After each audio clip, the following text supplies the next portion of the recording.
Hello. So my second from last video, I was discussing the super rich, people like Jeff Bezos, Mark Zuckerberg, and others. Um, if it was banking that made people super rich in the 80s and the 90s, it's certainly Silicon Valley that has been that pathway in the last 20 years. I mean, the biggest tycoons in the world today are almost all social media giants or CEOs, CFOs of big social media platforms and other not just social media but social marketing sites like Amazon. Of course, Bezos is the man behind Amazon. I was going to say CEO. I'm not sure if he's CEO or CFO, but anyway, um, there's a few things I want to talk about in this video, so bear with me. When I was talking about Wolf of Wall Street, I negated to mention there's one particular scene in that film which is quite striking, and for me, um, very memorable because it really, I think, effectively captured the sort of cutthroat world that they were in. And I'm not sure how much it has actually changed. And the scene depicts Jonah Hill um, as as Jordan Belfort's buddy Donnie, sort of a second in command. And basically, there's a young guy on the office floor who is he's wasting time. He's if you've seen the film, you'll know this is quite a famous scene. He's cleaning his fish tank, which granted is a bit inappropriate in that sort of environment, to say the least. It's you know not the place to do it. But anyway, it's quite an ugly scene because Jonah Hill's character then comes over and it's you know something's going to happen because he's calm at first. He sort of says, "Oh right, so you just decided today you would do this." Guy's sort of like, "Yeah, finish my paperwork and I do this." He then throws a cigarette at him. All the profanities coming out. He gets up on the table, gets the attention of the whole office space, and eats the guy's goldfish. Now he didn't really do that because PETA would have obviously had issues with that. Um, but the real person apparently has confirmed this did in fact happen, or at least Jordan Belfort himself has confirmed that it happened. A lot of people mentioned the poor fish. I actually felt sorry for the guy because although he may technically have been wasting time, it was kind of then wolf mentality because it wasn't just Jonah Hill's character. Then the whole office turns on him and calls him Mr. Dicky Bo, throws things at him. It's pretty ugly.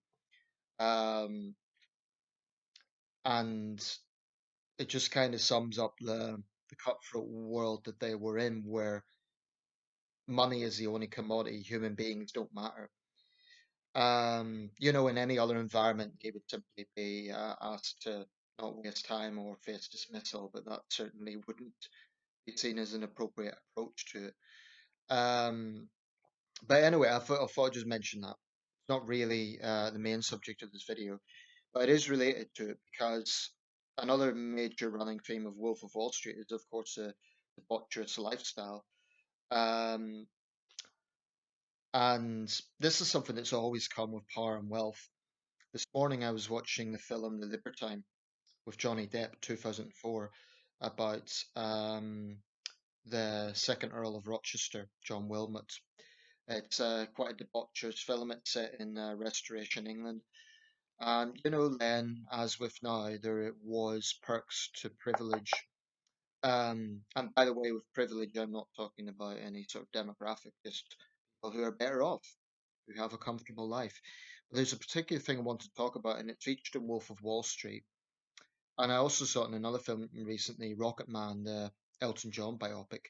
And it is Class A drug use. It's become a cliche of the rich to sort of cocaine is seen as the rich man's drug of choice. And it's extensively featured in Wolf of Wall Street. It was featured along with other drugs in Rocket Man. But there is a thing about cocaine and other Class A drugs that I think is noticeable, and that is the social aspect of it. What I mean by that is, I think that there is a discrepancy between how the rich are treated with their drug use and how the poor are treated with their drug use. As it stands in the UK, something like cocaine is an illegal drug. My stance on drugs has always been um, I don't consider myself a Puritan. I drink, I smoke periodically. Um, I smoked marijuana once in Amsterdam. It didn't have a great effect on me. I don't know if it was just not a particularly good patch or whatever, but I did try it, so I'm not a total Puritan.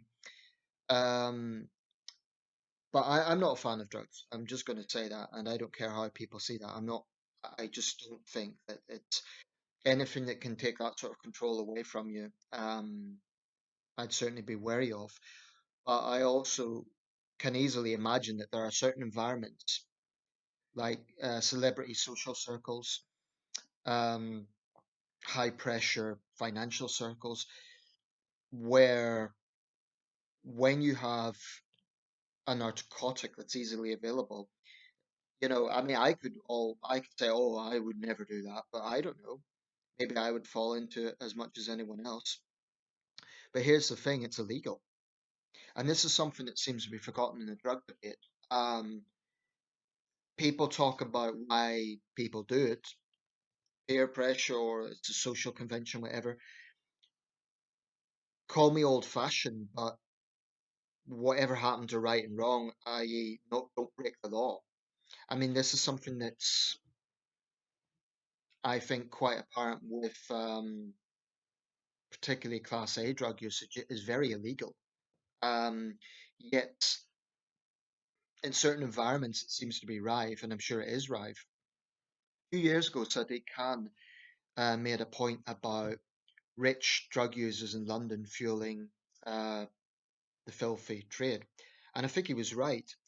Some accuse him of playing class war, but there is a point to that, and I think Cam was right, incidentally. If you get some regular drug user and they take an illegal substance and it's from the street, so the market price is obviously going to be less than the pure stuff, and it's potentially more dangerous as well because there's all sorts of crap in it. They could face prosecution for illegal drug use. And if they're a dealer, they'll especially face prosecution, which I've no problem with. I'm all for drug dealers getting prosecuted. But there does seem to be double standards because it's almost glamorized when it's the rich and famous. I mean, pop stars, politicians, business people, bankers, when they do it, then it's almost like a cliche of that sort of corruption of power. But they're not called junkies. So why are they not junkies yet? Someone on the lower end of the scale is. I think there's obvious double standards there, but there is wherever you think of the drugs issue, if you think, some take the extreme libertarian view, just you know, make every drug legal. I personally think that's reckless, but I understand the argument. The argument is okay, if you make them all legal, then it won't go underground and it won't fuel criminal gangs. I still think it's a reckless and drastic move. And I don't think, I mean, they cite Portugal, but that's one country. Um, the idea of having heroin and cocaine by ordering from pharmacies, I just think it's, something that would need to be really, really carefully considered. But I do think there should be more criticism of rich drug users because, in the end of the day, they are fueling trade. And what does that mean? It means at source, you have ordinary people suffering, not just farmers, but you have small town mayors, for example, in Mexico, who bravely take a stand against either the cartels or, for that matter, corrupt police forces. They're always the ones that suffer. So when people say the drug war has failed, I think what they're talking about, or at least I hope they would be thinking of this, is that it is people on the lower end of the scale that suffer. I mean, the fact of the matter is, drugs have fueled bloody wars from Afghanistan to Mexico and Colombia, and it's a filthy, filthy trade. So when some rich socialite or banker, um, is snorting cocaine in Tokyo or New York City or Chicago or London or Milan, they are fueling the trade. They are fueling that bloodshed because there's no supply without demand. So their demand in this illegal trade is fueling it. And this can apply to anything like why do we see critically endangered species dying off? Because of the demand in Asian markets for having, for example, pangolins as part of Chinese traditional medicines. Things like that. So you don't need to be an economist to see that there is a demand factor there. And I do think there should be more consistency where the criticism lies, because, like I say, if you have a working class person who's a drug user, they're able to junkie. But if they are, a banker or a celebrity, then it's, in the case of celebrities, it's just a rock star lifestyle. I mean, that Elton John biopic, it was, full of it. And yeah, Elton John, is a man who's given a lot of money to charity. I'm not demonizing him, but it is rock stars like that who, fuel the trade when they engage in that sort of stuff. I'm not saying he is now, by the way, but certainly at that point in his life. Um, so I just think there needs to be more consistency. If you are of the opinion, or legalize all drugs, okay, I disagree with that, but at least I would hope you at least recognize the discrepancy between how drug users are viewed. There is a discrepancy. Like I say, if the working class are on the poorer end of the scale, and they're either going to be committing violent crime in order to get the drugs, or they're getting the cheaper products, which are likely to be full of crap, literally. All sorts of like not the pure stuff, because pure cocaine is not going to be cheap. So, and that isn't even, there'll be other stuff on the higher end of the scale. So I'm not playing holier than thou here. I am not pure. Um, but I do think that there should be a stigmatizing of rich drug users on some level, because they are fueling the trade. Um, I know addiction is a terrible thing. I'm not unsympathetic to that, but I do think there should be a basic, question of right and wrong. If you're knowingly breaking the law, then you're knowingly breaking the law, and that factor seems to be totally ignored. So those, libertarians who say, "Oh, the law should be changed," okay, but at least don't advocate breaking the law. Say the law needs to be changed, but don't say, "Well, there's nothing wrong with people take the odd cocaine or heroin, even though it's a Class A illegal drug." Um, if you think it's better legalizing it in order to drive away the crime factor, okay, but don't advocate breaking the law.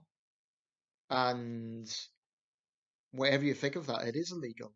And, it's not like they're using these Class A drugs for some sort of revolutionary statement. They're using it because they want to. It's recreational. I'm not talking about people with medical conditions.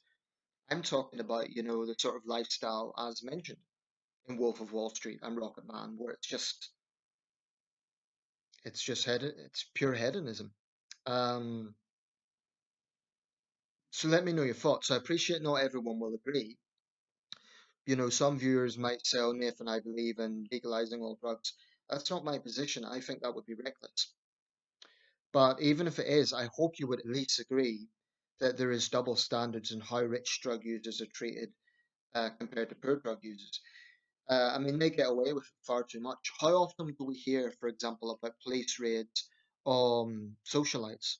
Even though it's probably rife, it does make you wonder where their priorities are. Because I suspect it's a lot easier for the police to raid some low-level drug den than it is to raid some socialites party. That's wrong. And I think Sadiq Khan was absolutely right to say that they are fueling the trade. They are. I mean, they're literally fueling bloodshed, and they're so out of it that they don't care. Um, Let me know your thoughts.